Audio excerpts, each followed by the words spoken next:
I mean, at least at this point in time, I'd still have to say that my most preferred solution for a mostly bezel-less phone is still the teardrop notch, even though I have to admit that the dual display phone definitely is the most interesting one out there at the moment, not just for all the selfie lovers out there, just also because it's kinda unique and it's just kinda cool. I mean, it's not perfect and there are definitely some flaws that we have to talk about, but that's exactly what this video is for and that's what we're going to do right now. So there are two things that I wanted to mention before we get into the actual preview. Number one is that this is the first time that I'm recording a phone with the Fuji X-T3 in 4K 60, which is nice, but I haven't fully figured out a few things like lighting and, for example, colors. So in case reds look a little bit washed out later on, this is not a thing in reality and I'll figure that out soon enough. The second thing is that I'm still quite sick and I'm not even gonna try to make sense at all times because my head hurts like crazy. So let's start it now and see what's in the box. And if I pull this out, you can see we have the USB-C cable with the charger and actually some quite decent looking earphones that I will maybe even try this time because I've heard that Vivo is quite a known company for good audio. Now, the other thing that you also get is this bumper case, which obviously has to be open on both sides since we have a screen on both sides. Yeah, quite obvious. And I have to say the bumper case is nice. It's this kind of smooth, soft touch finish that I don't like so much personally because it feels like a smooth potato skin, but it will give you at least some protection in the beginning until you maybe find something better. Now about the phone. 6.4-inch AMOLED display with Full HD Plus on the front, and on the back we have 5.5-inch AMOLED still with 1080p.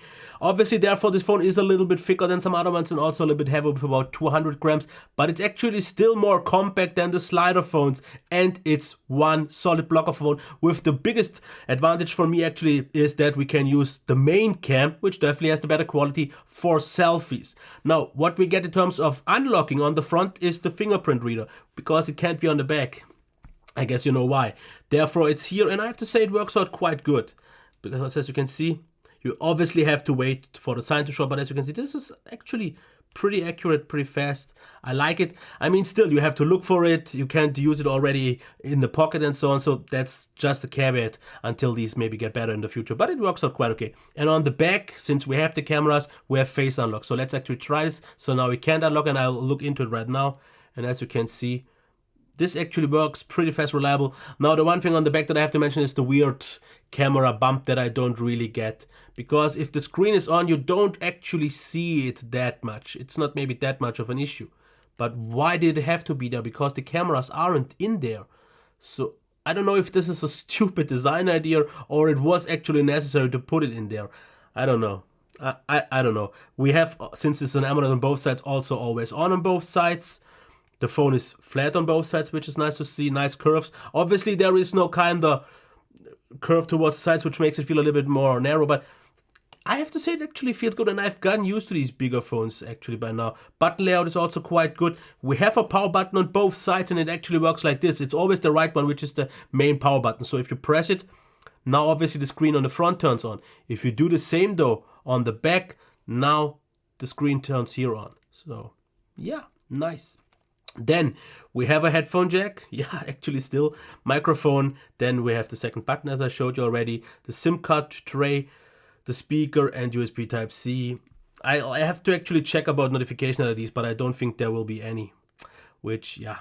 I mean, there is an app, for example, I think it's called No LED, where you get an AMOLED notification in case of a notification LED. I mean, that's actually not that bad of a way to get past it. So let's talk about the displays here real quick, because I haven't really done my testing anyway. So the one on the front, so the main display, as you can see, pretty much no bezels, a little bit on the chin, but the side bezels are actually bigger. I'm not quite sure if that's not available, but we have seen smaller ones, but overall it's still a pretty nice full view display experience since we have no notch at least and so on, and still an earpiece and so on. So good here.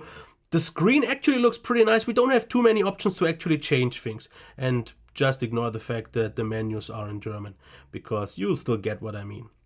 You can pretty much only change the color temperature, as you can see. A little bit more would have been nice, but it's okay. The one on the back, we can actually also switch like this, for example, if I turn it on and you swipe, then it moves the screen over. You can do the same once again here, so with 3 fingers. Or what you can also do is just press both power buttons and it switches. And as you can see, it actually works pretty fast. The one on the back, also pretty bright. Colors look nice. You have this little bit of thing in the way, but that's that. So So far I have to say displays look nice. It's not groundbreakingly anything, but it looks actually pretty nice and clear. So the clarity of these newer 1080p AMOLED displays I actually like a lot. So let's talk about the speaker here real quick. Yeah, I'm gonna actually cut this off. This is my biggest disappointment here, so already after a few hours, because it's not very loud. I mean, that's okay, and not everyone needs it loud, but the quality is not good. It distorts at already not that low, high of a volume, just too much.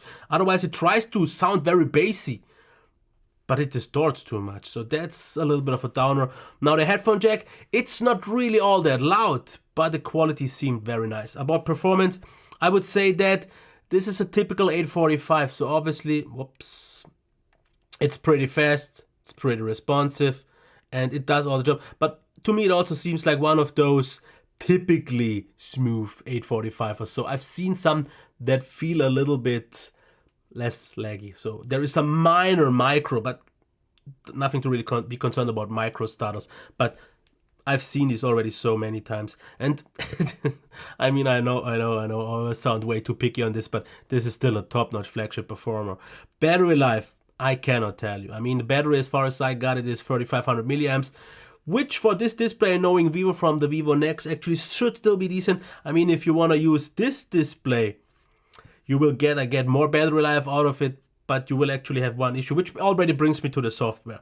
Because, for example, if we open the gallery app, you can see this one uses the full screen. If we use the settings, it uses the full screen. But what other apps do is they use the 19:9 or whatever the ratio is display, and what you end up with is a noticeably smaller screen. Maybe they couldn't avoid that. I'm not quite so sure, because it feels like there is some wasted space on both sides. Here you, for example, have, if you swipe it out, you could launch some apps, as you can see here, and so on and so forth. So that's it about that. I'm not really going much more into that. So let's already switch to the rest. We don't have an app drawer. We have a Chinese ROM that actually works with the Play Store and is multi-language, so no issues with that here. Quick settings are not at the top. Here are only the notifications, because these are at the bottom. So if you swipe them up, you can access your last used apps, the brightness, volume, and oddly positioned the quick settings. And the reorganization is a little bit weird.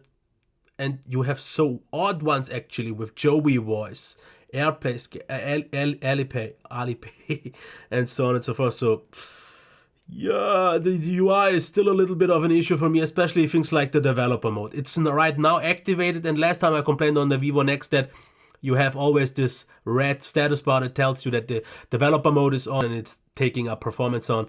You don't see this right now, but it's still there. I just put it on hold, so it will remind me in 2 hours. So still not a great solution, but this at least allowed me to change the DPI from 360 to 420, because I still think 360 is way too big, and also change the animation speed to 0.5. So this is a temporary grab of mine. Otherwise, we have the option, obviously, to change a few things, like, for example, battery percentage. You get icons here. You have also the option for swipe gestures. For example, one swipe here is this, and yeah,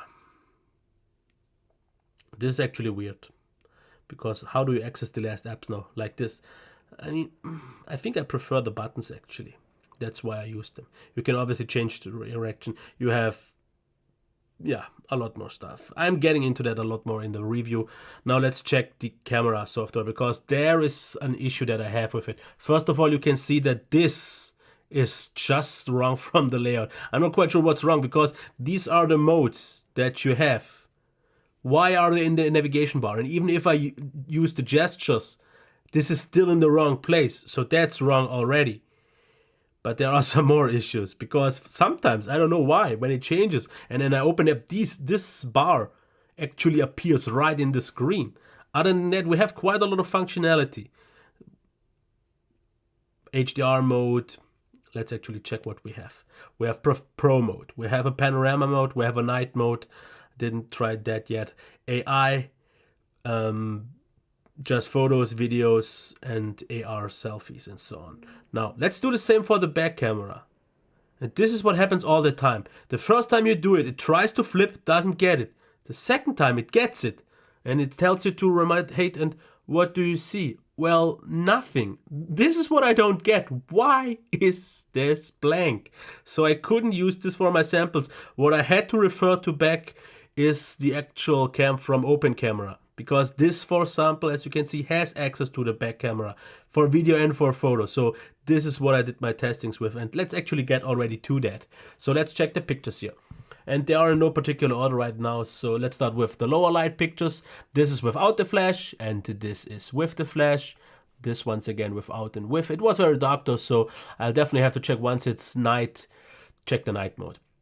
Main camera, I have to say, looks quite dark, but that's because it's winter and there just wasn't much sun.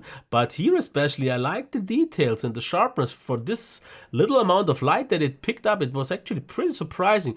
So I hope I'll get a day that has a little bit sunlight so I can take a little bit more advantage of the camera. And here you can see the portrait mode. Yeah, maybe it works better with faces, but not here. So I actually did not try it with faces yet, because, yeah, well, the main cam doesn't support the selfie part just yet. But as you can see here, maybe a little bit overexposed, but generally pictures look pretty nice. Now this is without HDR and with HDR.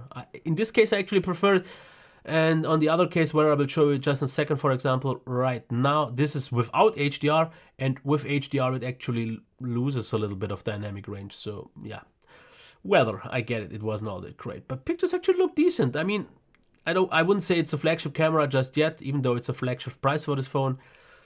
But they are definitely something that we can work with. Now, like I said, these pictures of me now all are done with Open Camera. So there might be some differences in the main cam if it works. Because what I've noticed, everything I did with this camera is overexposed by default. I mean, the sharpness is great.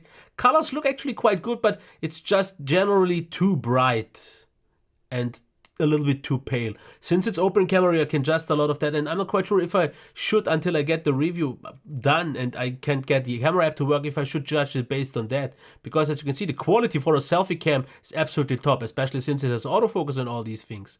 But it's not possible out of the box with the main camera app. This is just so odd. Now lower light here once again a few times, and then we are pretty much done. So let's check the videos here real quick. I mean, even though I upload the video in 4K 60, you won't see 4K 60 just because my display is in 4K 60, so it's kind of scaling from 4040p. But this is 4K 60. Even though it uses the stabilization from Open Camera, it's obviously not doing that just yet. Maybe in 4K 30. I'll try that for the review. But as you can see, autofocus, super nice, sharp front cam, or I mean, yeah, video of me. So this is pretty nice. Like I said, generally a little bit too bright. Just for example, as you can see for here inside. Microphone quality, I have to say, it sounded very quiet. It sounded quite full, but not that high quality. So maybe because this way around you use the camera a little bit different, so the mics are kind of blocked or so, but I tried my best. Sound didn't fully convince me, but the camera on the front definitely does. I mean, it's not in the front, but that's quite something that you have to get used to thinking of it different. So this, just real quick, this is 1080p 60, and this is garbage. This looks like upscaled 480, maybe 720p, but this looks pretty bad. So just forget about that. Then we have 4K 30, for example, here right now. It works out fine. For some reason, autofocus had trouble in this kind of lighting. Now, for example, it will get me. Later on, it won't get me. So autofocus sometimes works and sometimes it just doesn't. Because especially if you look here, autofocus did nothing. It did nothing in both cases. And I would just say, in my opinion at least, just stick with 4K 60. Nicest picture.